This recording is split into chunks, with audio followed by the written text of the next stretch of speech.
I'm Rebecca. And I'm Hunter. This is the Family Show!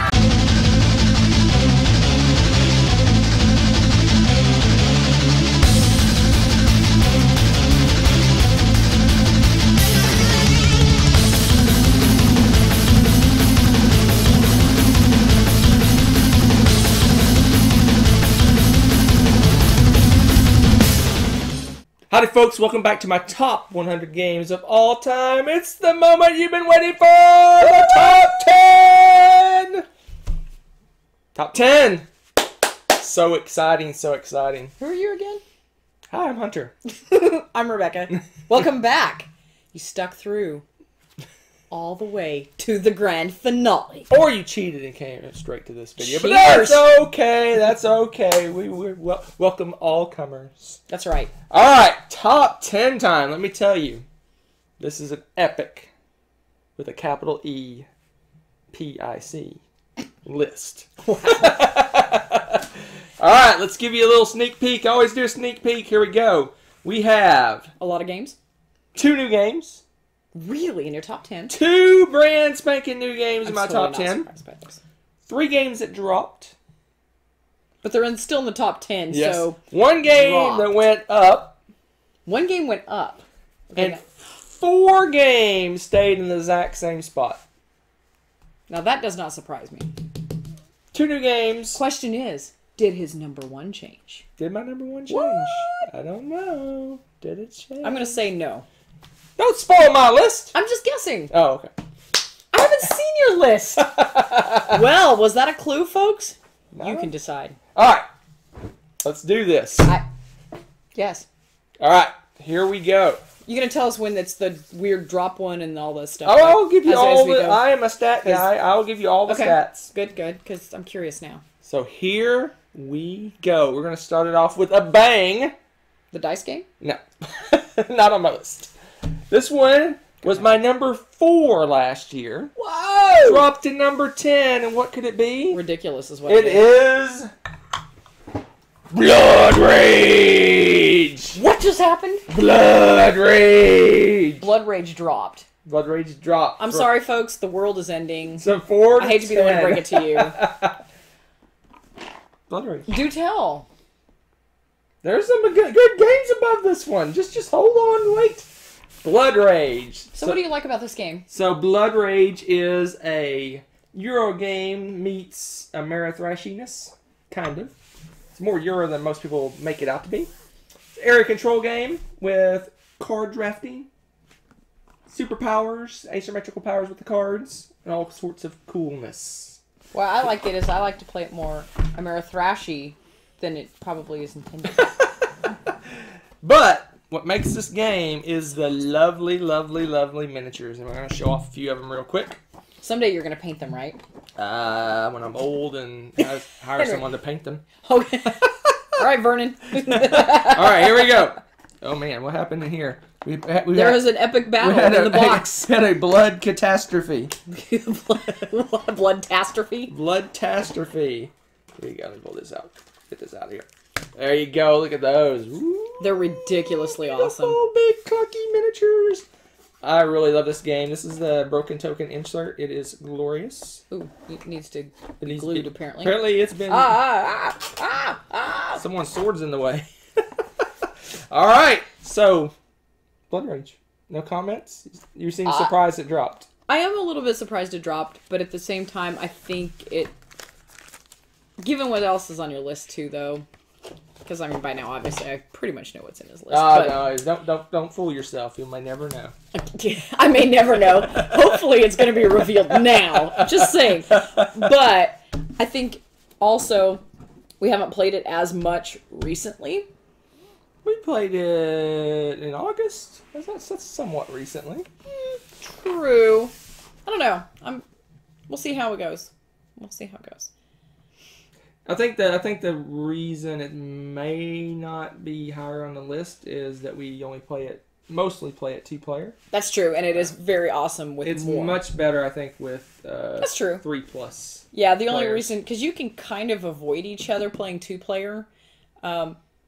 we usually choose not to. Well, but well, I mean, they shrink the board for 2-player. That's true too, and it doesn't really change it, but it kind of does. I mean, the gameplay plays the same. You just have less areas to go through, but it does change it in that you've got these areas you just can't go to. And I mean, it's kind of weird having that narrow field. You're right. So I can see that. I can totally see that. And I think partly because the miniatures aren't painted, that may it dropped it. That may have dropped it. Yeah.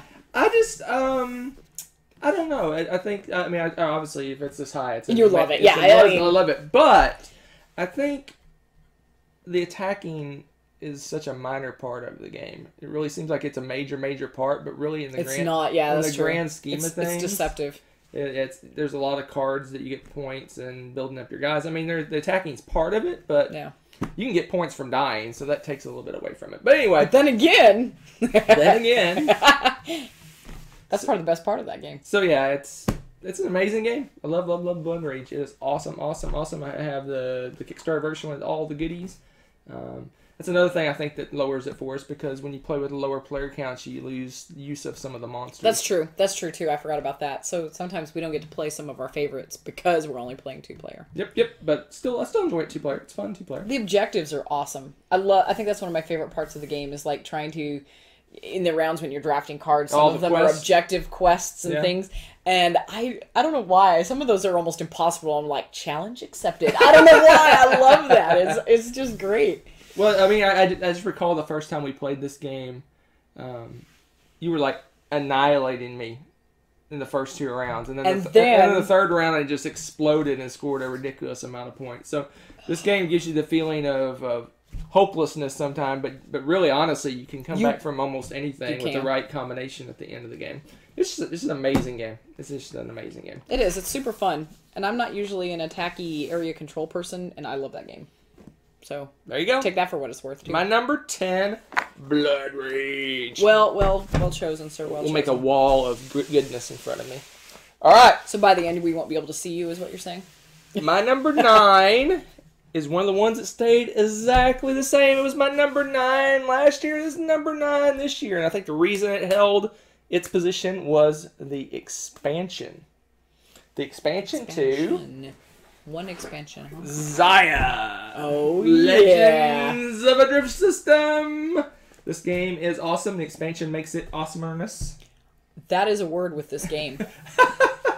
So Ziya is what they call a sandbox game. You can do pretty much whatever you want. You can be a merchant. You can be a pirate. You can be a person that goes out and does little, what do they call them, missions or quests? You can be a merchant pirate.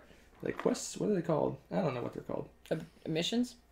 Missions? Mission cards! Ah, look at that. Missions, you can go for, like you said, objective cards. You can kill other players. You can fly in the sun. You can risk it doing mining and such. That's fun, too. The expansion kind of cleaned up a few of the little problems with the game. I mean, little problems. Some of the problems with the game were that merchanting was too valuable in certain situations, and also... bad dice rolls could really kind of mess with you quite a bit, but you can buy mods that make your dice rolls better, and it has an economy, almost an economy board in the game, in the expansion that makes the economy better. So, and 2-player rule, one and 2-player game rules are in the game. I mean, they had a variant for 2 players, but now it's an official in the rules. It's just an awesome space game. You build out your ship. You can be like have big engines and fly all over the place. You can have guns and go kill everyone. You can do all sorts of goodness. You can upgrade your ship from a tiny little ship to a massive beast of a ship. The miniatures are pre-painted in the box. It has the best metal coins in the game. I hate to open this box because it may be all messed up, but we're going to do it anyway. It does have the best. Oh, I forgot I got rid of the insert because of the expansion. What did I do with the coins? They're in a thingy. Yeah, coins, the best coins. The coins are awesome. Best coins in gaming, right here. Awesome. Yeah, very cool. Love the coins. The metal coins are amazing. Just an awesome game. Don't they make a great noise? I love playing with them. I probably annoy people playing this game. So it's one of those games where you start off with a tiny little map and you build the map as you go. So exploration is a massive part of the game. And I really enjoy that. I really like the the space feeling, like you don't know what's out there, right? And the best is when you have a mission, you're looking for the planet or the place to go for your mission, and it's not discovered. You're like, where is it? Until the far edge of the known universe, and then it appears. That's helpful. No, it's a blast. Yeah, it's a blast. Awesome game. You can decide how many victory points you're going to go for, whatever they're called, victory points. You can make it a short game, a long game. You can decide like based renown on or prestige or something, isn't it? Like fame. Fame. Yes, it's fame. So you decide how many fame points you're going to go for. You can do a really short game, or you can do a massive, epic, long game. Amazing space game.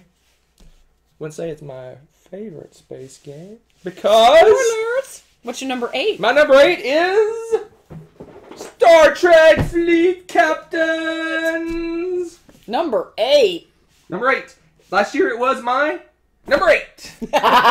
So it held strong thanks to the Romulans. Oh yeah, baby. So those are awesome. So anyway, Star Trek Fleet Captains is the quintessential statement of Star Trek in a box. This one has all the cast of characters from pretty much all the shows, and all the episodes are kind of mixed in. You have a chance to encounter different things from all the various episodes. It has an awesome combat system that works really well. It has just so many things going for it. The miniatures are off the charts cool. If you're familiar with the HeroClix realm, they're HeroClix minis. So they have the stats on the bottom, and you can adjust them as needed. So let's do the... Show us a cool one. There you go. Very cool. They're sturdy as all get out, and they're in individual spots in here, so they're protected well. The game insert's great. You can see those. Hopefully you can see them. Anyway, so yeah, it's just a awesome... game of awesomeness? Yes, and it's very, very asymmetric. Yes. The Federation is very, very, very, very different from the Klingons. I'll figure out how to get this in a second. And the Romulans are even more... It's an expansion. Romulan expansion makes it even more different than Klingons and the Federation. They have all kinds of spy and sneaky and corruption and all sorts of craziness. It's not safe. Sorry. That's not how it goes. Flip it the other way. Yeah. There you go. There you go. All right. I'm saying you're gonna break our little ships. So I just love this game. This is another game where you can decide how big or small it is. You can make a really ginormous map. You can decide how many victory points to go for. You want a shorter game, make a smaller map and go for less victory points. It plays 4 players. I've never played it 4 players. Basically, it's 2-player game. You kind of split your fleet up. It's really a 2-player game that plays 4-player. If we want to crank out a short little game and a short little map, we can knock it out in a little over an hour. So it's a really, really cool Star Trek themed game. If you like Star Trek and you don't mind attacking us, this is the game for you. This is the game you need to play. Yeah. Someday, in the far off lands, we're going to do a 4-player fleet captains with the Romulans and the Dominion. Oh, yes. And the Federation and the Klingons, obviously. Yes. So that would be really cool. Make a massive map and do all four races. It'd be really, really, really cool. That would be pretty amazing, yes. I just like this one, and it has a lot of cool things. It's almost like a deck builder in a way. You don't really build your deck, but you put your deck together at the beginning. You each group, the Federation, Klingons, etc., have, I want to say 10 decks, and you pick 4 out of 10 or 12. It's a lot. You pick 4 decks out of that to make up your thing, so you can try out different things. You can concentrate on like fighting and do combos, or you can be diverse and pick a little bit of everything, and you figure out how to combo different decks off of each other and stuff like that. So it's got like before you even play, there's almost a deck building aspect to it. Yeah, that's probably the longest part of the game for me too, is choosing how I want to combine it, especially if I'm playing Federation, because they're very versatile. So you sit around going, okay, do I want to try to attack stuff? Do I want to have some defense? Do I want to focus on science? It's really fun. Really fun. And the more you play this game, the more you want to try different things. Like, yes. You really want to, like like cloaking. Yeah, one time I tried the Klingons. I did nothing but cloaking the whole time. I actually ended up winning. Yeah. So I cloaked all my ships and just traveled all over the board messing with it the whole time. So that was fun. So there you go. There is my number 8. It was 8 last year. Star Trek Fleet Captains. I forgot that it was your number 8 last year. Wow. All right, onward we go. I'm running out of room on the table already. To my number 7. My number 7 was My number 3 last year. It dropped 4 places. What? This is going to break Rebecca's heart when I show her. Viticulture! That's like our game. What is wrong with you? This is the Tuscany box, but all the viticulture and Tuscany are in this box. It is a brick of stuff. You could kill someone with that box. This was my all-time favorite game 2 years ago. And it's dropped. It's only dropped to 7, holding pretty strong. I think the only reason it's dropped is my tastes have changed. My games have become, I think, a little heavier and a little more attackiness. Yes. My games are becoming heavier and attackier. Them's the technical words, folks. So this is Viticulture. If you don't know it, is a worker placement game where you're raising grapes. You're taking those grapes and you're smushing them into wine, and then you're selling that wine for victory points. Sounds boring, but it is super crazy fun. And I highly, if you played Viticulture, and I guess it's Viticulture Essentials now, I would highly recommend Tuscany Essentials as an expansion to get, because it changes up the game in a wonderful way. It's modular. You can pick what you want to play with. You can play with a couple things. You can play with a whole bunch of different things. It adds so much more to the game. The new board is awesome. You get in regular Viticulture, you have basically workers. You put workers in 2 seasons, whereas in Tuscany, you put workers in 4 seasons. So you have to plan ahead. It's a little more thinky, a little more complicated, but not so complicated that should scare anyone off. I don't know that it makes it complicated. There's a lot of spreads it out a little bit more. Well, no, there's all the special workers. The special workers complicate things like that. But you can ease into those. You don't have to play with those at first. In fact, the first time we used them, we barely played with them, remember? Because we didn't find it to our advantage. Yep. So it just depends on what you are going for in the game. But this is an awesome game. If you like worker placement and you have not played Viticulture, you are doing yourself a disservice. This is one of my favorite worker placement games. I was waiting for you to say that. That's funny. I want to open this box. It feels like a brick. Let's take a look inside. Because it is a brick. I'm telling you, you could kill somebody with that box. Let's take a look inside. Solid cardboard nonsense. Since I'm cracking all of them open, let's crack this one open. Just look how packed it is. I think what's the best thing about this is look at that. Smooth look at that. Is too. It is just full of meeple madness of stuff. The modular stuff in that is just so much fun too. It's really hard for us to pick. Well, we don't really have a favorite. We like all of them. There's some that we just won't play without. The mamas and papas that give you unique starting things are really awesome. The new visitors are already mixed in. We're not ever going to pull those out. Nope. I like the extended board. I don't think we'll ever play without the extended board again. I mean, if we're teaching someone brand new, we'd still probably use those. Yeah, it's true. We probably would use because changing it to the 4 seasons, I don't think changes it enough that you couldn't learn. We'd probably leave out the tier 3. The modules come in tiers. There's tier 1, 2, and 3, and tier 1s and 2. I think you can put as many of those as you want, but tier 3 you only use 1. And it changes the game quite a bit. It's there's a cheese one, and I don't remember all the different tier 3 ones, but the Formaggio. Yeah, that one's our. There's one with apples, favorite. I think. Yeah. Anyway. Yeah. But anyway, Viticulture / Tuscany / Viticulture Essentials / Tuscany Essentials is a must-have game. One of my all-time favorites, holding strong. Yeah. Even after 2 years, it is still one of my all-time faves. Good pick. Good pick. I'm a little sad to see it drop. It was my favorite. Yeah, it was my number 3 last year, my number 1 the year before. Wow. Viticulture! Still in the top 10 says a lot. Let's put it over here. Even with your changing tastes, the fact that it stays that high. All right, let's keep going. Let's keep the fun going. Whoop, whoop. Our first new game to the list. Okay. It is Great Western Trail. Yeehaw! I love me some Great Western Trail. I am so not surprised by this at all. If anyone's watched the channel before, they know I love the crappy cows. And if you haven't watched the channel, now you really want to play this game. They're like, yay, crappy cows. So Great Western Trail is an awesome game. It is a deck building game of sorts. You start off with a group of crappy cows, And through the process of doing cattle drives, you increase the value of your cows, and you want to end the drive with the best set of cows you possibly can get. There's all sorts of other things going on. You're building buildings. You're moving your little train on a railroad to deliver the cows. There's just a lot going on in this game. It's a mid-weighty Euro game.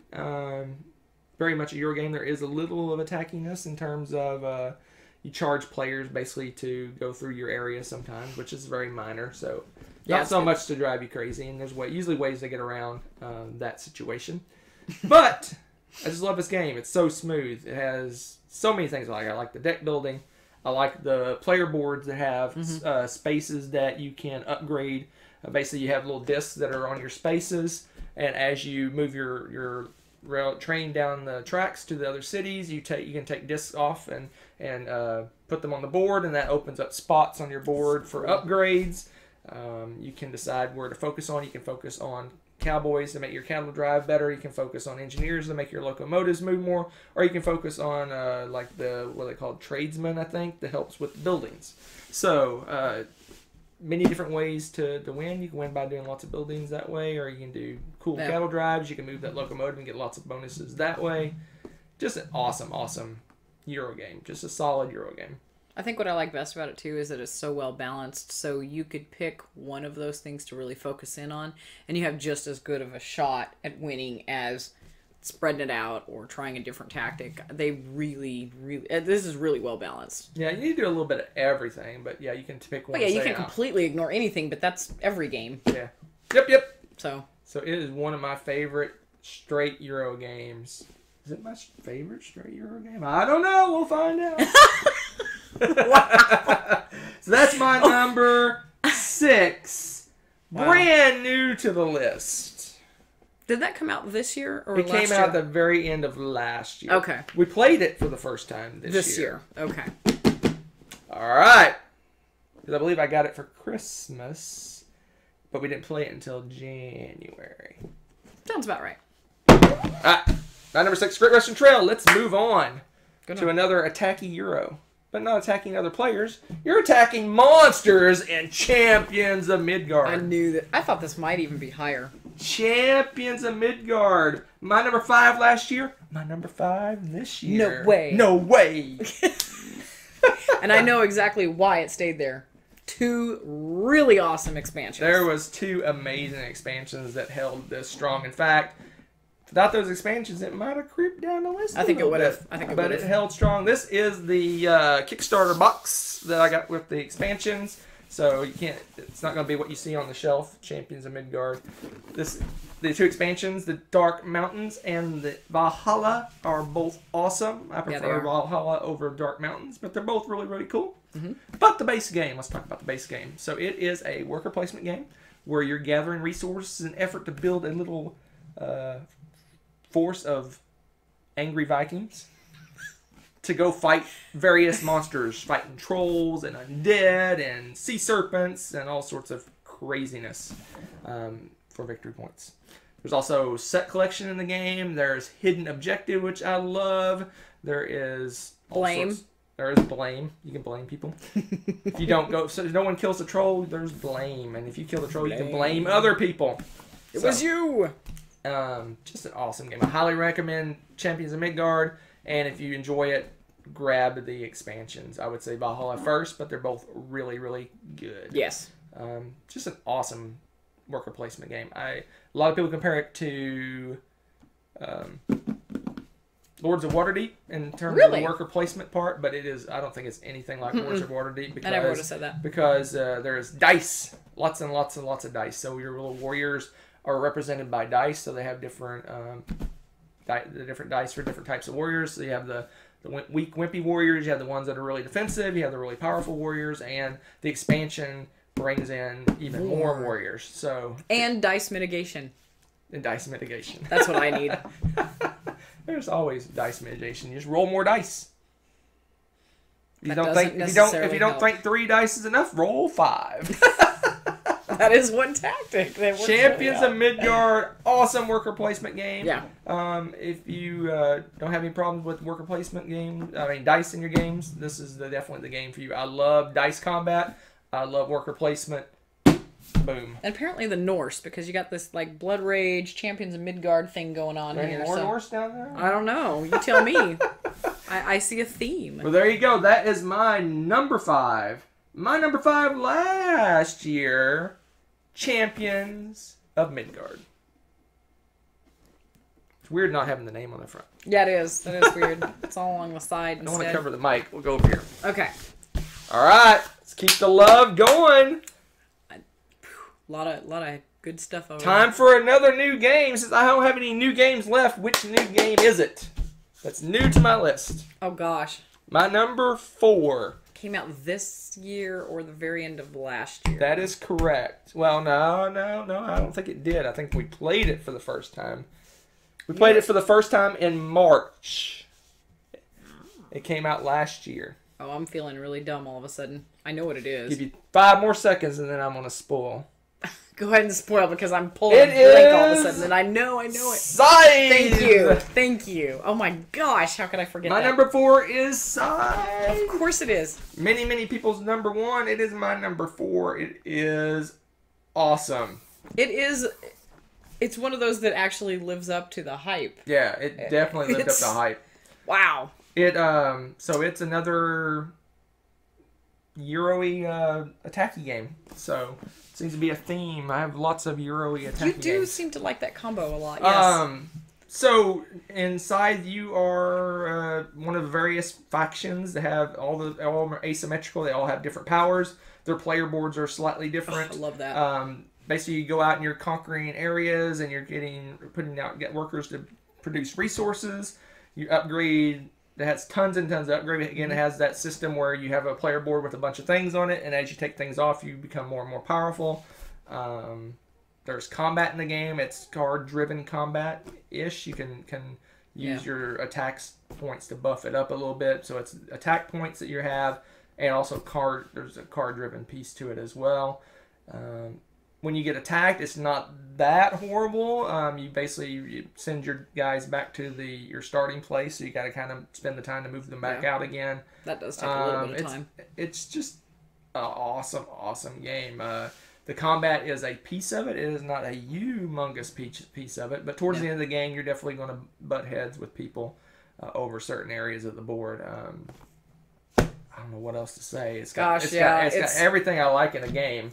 Has hidden objectives. It has. Oh my gosh! And the cards are hilarious. The cards. It has the scenarios. Yeah, it has almost every time you do. I think they're called encounters. Yeah, I think it's an encounter. Whatever we call they're them called. Encounters. Yeah. You're given a card, and it's like almost like a little story, and you read it, and you can do something really good, or something bad, or something really bad, and you get different benefits based on what you choose. But if you choose the bad stuff, your reputation goes down, and one of the things you're scored on is your reputation. If you care about this, so you might encounter a farmer and his pigs have broken out of the pen, and you can help him put back in the pen, and maybe he'll give you some food, or you kill the farmer and take the pigs, or you subjugate the farm, or whatever. Yeah, I think it was herd the pigs like in like a riot through the town, and like the options were hysterical. Yeah, it was so like it's really crazy. Funny. I almost wish there was more encounters in the game than because the cards are one of my favorite They were really parts. witty. And the awesome player game. mat. I was going to say, I think my favorite thing by far for that is the player mat, the asymmetry of them, but they still have the same like engine building mechanism, but they're all a little bit different on how they go about it. Yeah, basically different things trigger different actions, oh right? My gosh. Like maybe your one action has the benefits a little different than someone else's action. So it's not like you can pop over or just glance at somebody else's board and know exactly where they are because their boards are different. Right. So you're building your own engine and just... each time you play a different color, a different group, you're going to do something different. And it's really cool. The miniatures are really, really fantastic. I really enjoy the miniatures.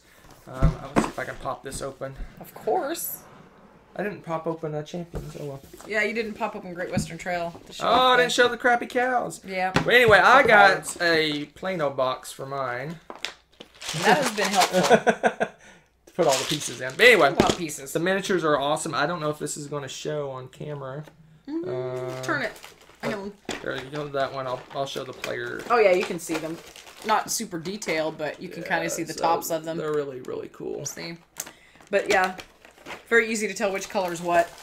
And the up close you can see they did a really cool job with the minis. They're pretty neat. The I player think they'd be boards, fun to just paint. to kind of, one of the things I really like about a lot of the player boards that are coming out now, it has recessed areas for all your things. Yes. So that if you kind of bump your board a little bit, it's not going to send your pieces all over the place. Yeah, that alone was worth it right there. They did an excellent job. And this is I have in here just the first expansion. I don't have the second expansion yet. That's brand new, though, isn't it? It just came out. Yeah, so, okay. Cult of the New there, huh? Much? It has big spaceship. I mean, big airships. I know, that looks amazing. But anyway, that is my number 4. The awesomeness that is Scythe. Love, love, love this game. Good one. I think if I had more opportunities to play, I'm harping on this for a lot of the games, but if I had more opportunities to play this with lots of players, I think it might play be higher. It all the time. Yeah. It just more opportunities to play it. But more than just me and you. It's still fun two-player, though. It it's is just fun two-player. It's easier to avoid each other by quite a bit. Side. It's, well, typical of a lot of games like that, right? You can avoid each other in a two-player pretty easily. All right, here we go. Onward and upward. My number 3 was my number 2 last year. It only dropped 1 place, and that is... No way. Through the Ages! Wow. A new story of civilization. Wow! What? You're number 2. I'm sorry, I'm thinking ahead a little bit. I'm impressed that this is holding strong for you. I don't know what it is about this game. I just love it so much. It really just gets my brain. Your brain. Look at that! It popped already. Your brain just popped right there. Gets my gears going in my brain. Is what I was trying to say. It's just it just reminds me so much of the Civ games I played on the computer back in the day. Oh my gosh, yes. It's just so cool. And it seems like every single game I end up trying something different. Yep. Like one game I played, I went really into the arts and really concentrated and got a bunch of points that way. Another game, I went crazy resource. Like I was upgrading all my resources and churning out tons of resources.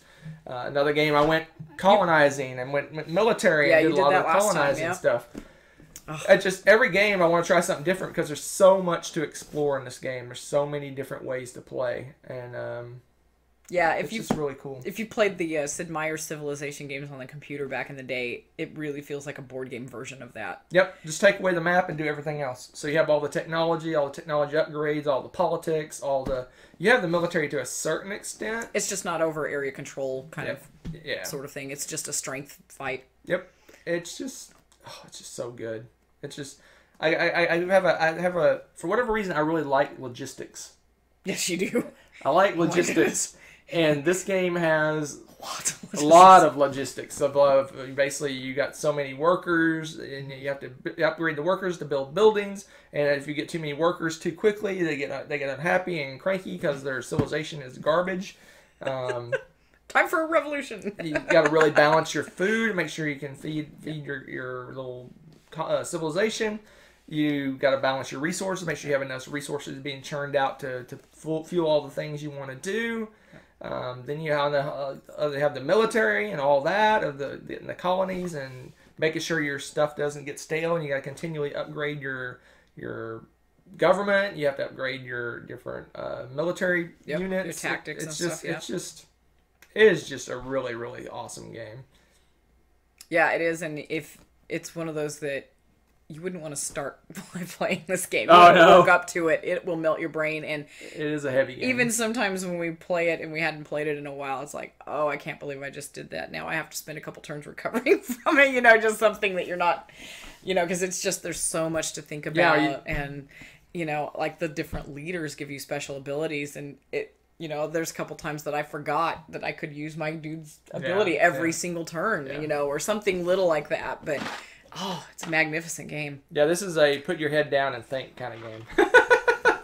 And I like the card drafting. I like the fact that you got to really kind of plan. You got to look at what your opponent's doing, think about what they're going to buy, and maybe you can wait because it's almost like a conveyor belt system with the cards. So the ones that are bought, everything kind of moves down. It's cheaper. It gets cheaper. So it's like, do I need to grab this now? Yeah. Is she going to want it? Do I want to spend more for now, or do you think I can wait till next turn and grab it for less cost? So just an awesome game. If you like Civ games and you're interested in heavier games or playing heavier games, this is one to try. This is awesome game. Yep. We actually, when we play, we usually take out we play, what is it, pacifists or whatever it's called. Yeah, I forget what it's called. Anyway, peaceful, or I don't know what it's called. Anyway, you take the wars like and the raids out, and we just play a straight up tech building game almost. I mean, we still fight over colonies and stuff, so military still has a purpose, but we kind of avoid the wars and stuff because it really seems it's almost distracting at this point for us. It's distracting and it's punitive because if it almost forces you to do military when you can explore different options, right? Yeah. You may not care that you lose all the colonies. You might want to really focus in on arts or whatever you want to focus in on. There it is, my number 3. My number 2 last year, so holding super strong through the ages, A New Story of Civilization. Good game. Oh my goodness, such a good game. All right, time for my number 2, the only one that went up. Wow. Went up. It went up. So it was on your list last year. Yes. Okay. No guess? No, I'm not spoiling it. It is Twilight Imperium 3rd edition. Soon to be 4th edition. Oh my gosh. Twilight Imperium. I'm not excited. 3rd edition. Such a good game. My number 11 last year. It went up 9 places to number 2. That's why. Wow. Number 2. And why was it? Rebecca's birthday party of greatness. Yeah, that was. Oh my gosh. Yeah, I really enjoy games when I have fun, but I have even more enjoyment when the people around me are having fun. Yeah, oh my gosh. I probably get more enjoyment from seeing their happiness of playing a new game or trying something out. And that drove the game up the list because Rebecca was on cloud 9. I knew she would love it, and I had to make a special occasion to get her to play it because it takes a long time to play this game. This is a time commitment right here. Yeah, and it's a time commitment and finding the people that can play. That can also commit the time to it. Right. Yeah. We have a couple friends that they just can't do an 8-hour game or whatever it is. Anyway, Twilight Imperium, it is an epic space opera, as they say. It is everything. It is the building up. It is the tech. It is the trading. It's the diplomacy. It's the politics. It's the destroying people. Epic battles of craziness. Trades and betrayals. And it's everything you want. And a bag of chips. An epic board game of galactic conquest, politics, and trade. That's pretty good. That's pretty good description now. Have anything to say? I'm rendered speechless by its awesomeness. It is awesome. This one is so amazing. I think the only thing that keeps it from being maybe at the top of the list is the fact that it's not going to hit the table. Well, no, it's I don't know how to say it. It's an unfamiliar world. Okay. I don't have any attachment to the races or anything like that. Okay. There's no. I'm like, okay, I'm playing the turtle guys. That's true. I could see that. If there was like Twilight Imperium movies or Twilight Imperium TV shows, or fandom behind it. There's some kind of an attachment, like, oh, I really like the turtle guys because they did this, this, and this, or whatever. That's probably the only thing that's keeping it a notch below. Note to self: the other game. Write the Twilight Imperium saga. There is lore around it. I mean, I haven't read all the. That would be really cool. I mean, all the race, the cards that have all your. That's details. true. The backstory. The back has a backstory for. That's true. They really do have a little. But there's just not that. No, you're right. Like Star Trek or things like that. You have some attachment to it. So. Tuscany. I'm just kidding. I'm totally kidding. No, but I totally get what you're saying. I love this game. I love this game. This is a game of screaming, tears, and laughter. It is crazy. At some point, you're going to scream at someone. You said you wouldn't attack me, and it will happen. And it was just awesome. It is awesome. And here's what I think is probably the best thing about this game, because everybody you always hear, especially if you've never played something like this, you're gonna hear everybody talking about this game, and I'm like, how in the world can a board game immerse you for 8 hours and hold your interest and not have some lag or something in there? You're like, okay, when you think about that, you think this has got to have some downtime or something to it. And if you're playing it right, I can't imagine. I mean, unless you're just avoiding the trading and not really doing it, or avoiding politics, which means you're not really playing the game. I mean, to me, you need to be paying attention. You need to be on the entire time, because every action in the game has a mini action that everyone else can do in response. So even when it's somebody else's turn, you can still do things. On top of that, you need to really pay attention to what everyone's doing, right, because you have to watch, because it takes a while to build up, say, your military. If you let someone start building up and running away with that, you're not going to catch them. And so it's going to cause a problem. Yeah. You know, and so you really need to follow through with that. And then, like you said, the politics and the laws, you interact with those, you're voting on them and this and that, and you actually are on. When we were done with this game, we were all tired, which sounds so funny to me, you know, when we talk about it, but we were on full concentration, right, interacting for 8 hours. I mean, yeah, you're obviously paying attention to the big things that happen, but even subtle things, like someone like puts a ship in a certain spot, you're like, oh wait, are they positioning to come after me? Why did you put the ship there and not on the other side of his area? Yeah. I mean, you're just paying attention to every little thing. It leads up to something. Everything you do has repercussions in this game. It's fantastic. Yeah. And in the standard game, you're only going to 10 victory points. So every little point matters. And so you're really watching someone's like, oh, he's about to take that planet. That planet's going to give him enough planets to get certain kind of planet to get the victory point. Yeah. Do I need to jump in and block that? I mean, you're paying attention to everything that's going on. You're never sitting there going, oh, I wish it was my turn. Yeah, I mean, you don't. Never do that. Because it's like, oh, crap, it's my turn. I have so much I need to be thinking about. I mean, you almost don't want it to be your turn because you need to think about everything that's going on. Right. You have to have processing time. It goes really, when you think about the turns and stuff, it seems like what they call a turn, it seems really slow because everybody's going through all of those things, but there's so much going on in a turn that you wouldn't want it to go quickly, if that makes sense, because your brain could not handle that. Well, and everything that's happening as it goes around the board, you're like, oh man, I got to completely redo what I was going to do. Yeah. It's just you have to react. This game is epic. If you have 8 hours to spare and a bunch of friends that like heavy games, you got to try out Twilight Imperium. It is everything that everyone says about it. It is awesome. Yeah, and it's something that you, even as we try to describe it, there's really no way to describe it until you've experienced it. It really is an experience. This is one of the few games that I remember key moments of every time I've played this. I mean, so like word for word, I know things that people said to me. I'm not going to take this planet. You don't worry about it. Let's just leave this one open. Famous last words. So Twilight Imperium 3rd edition, soon to be upgraded into the shiny new 4th edition, I hope.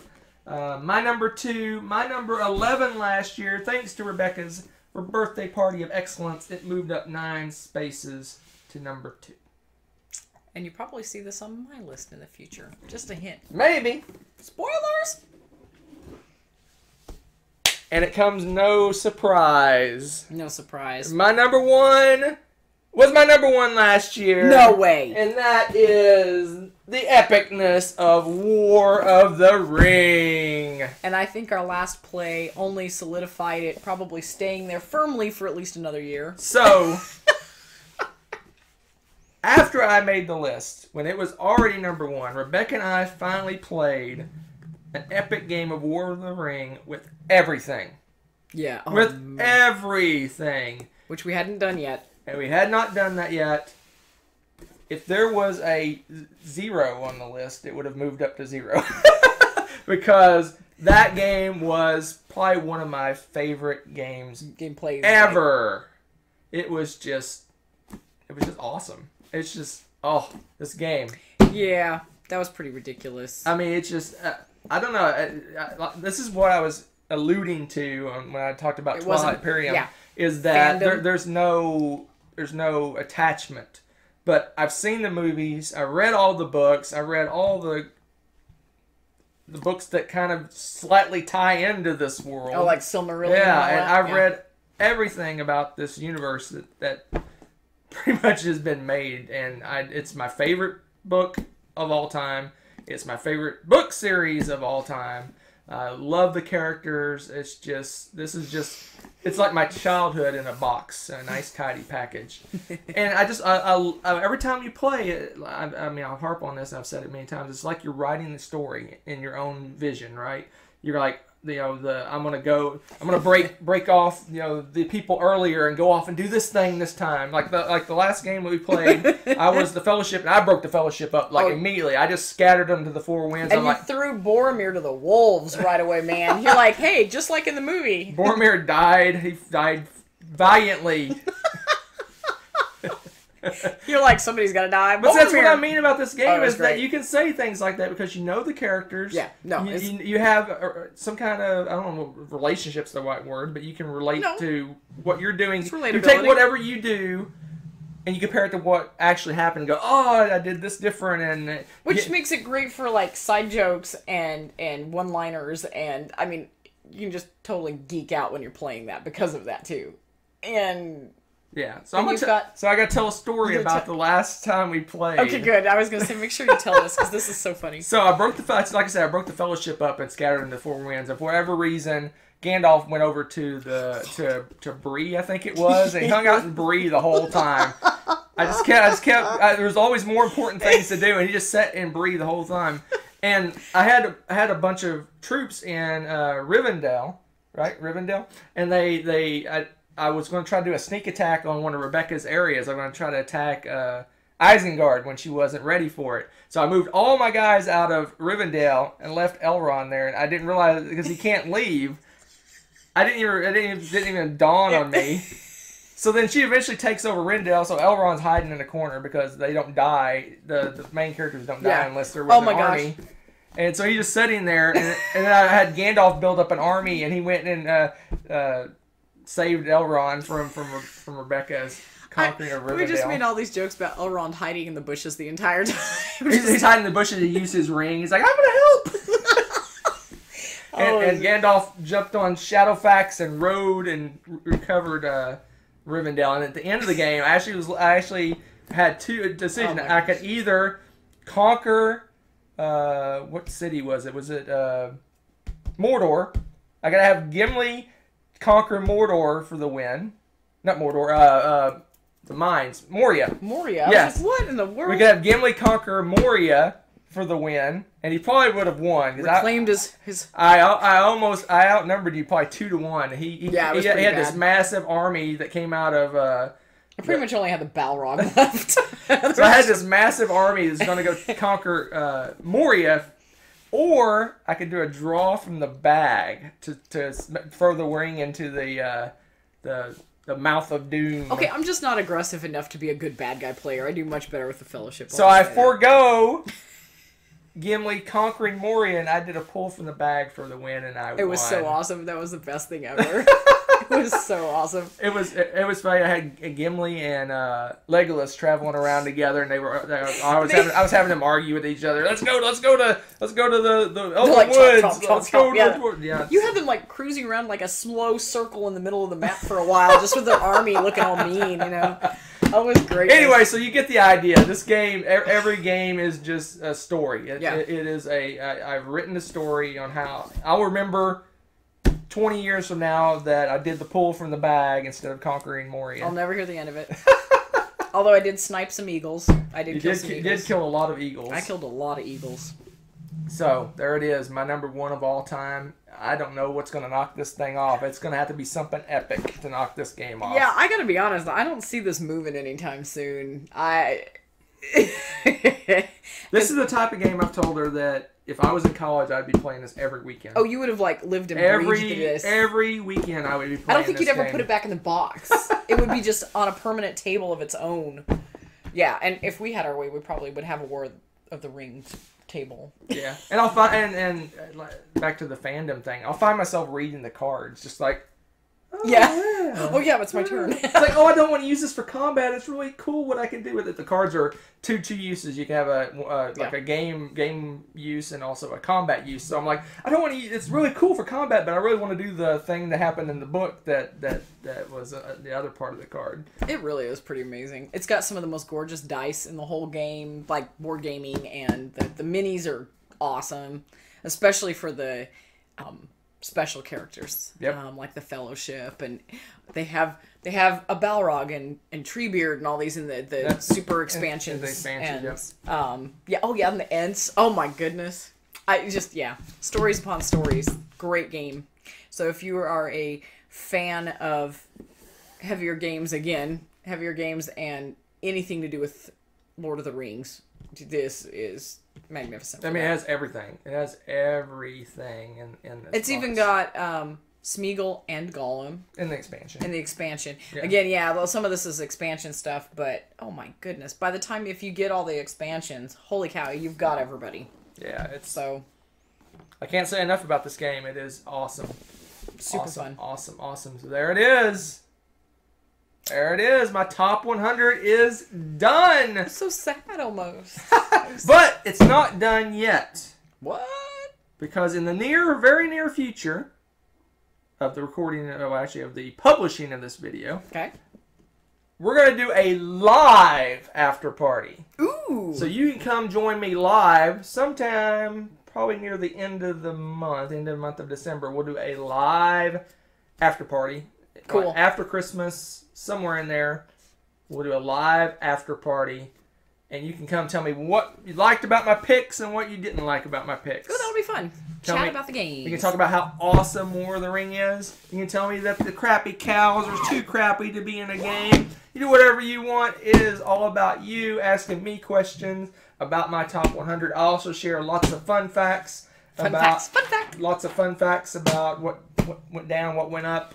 Maybe do some stuff like which publisher is the most on my list, or which designer is most on my list. I would be interested in that, actually. I don't know. We'll see. I haven't decided what we're going to do, but it's going to be live, so bring it. Yeah, that's good. Bring it. Bring your questions. Bring your comments. Ask me why this game or that game wasn't on the list and things like that.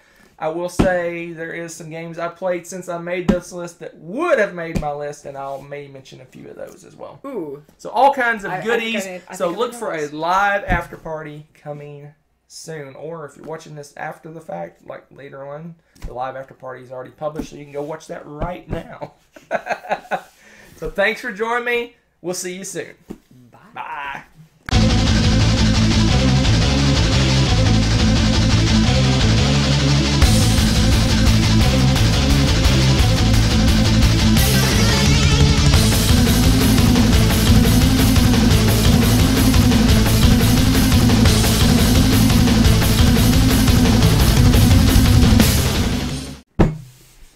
You're done! Oh crap, that means I have to build my list!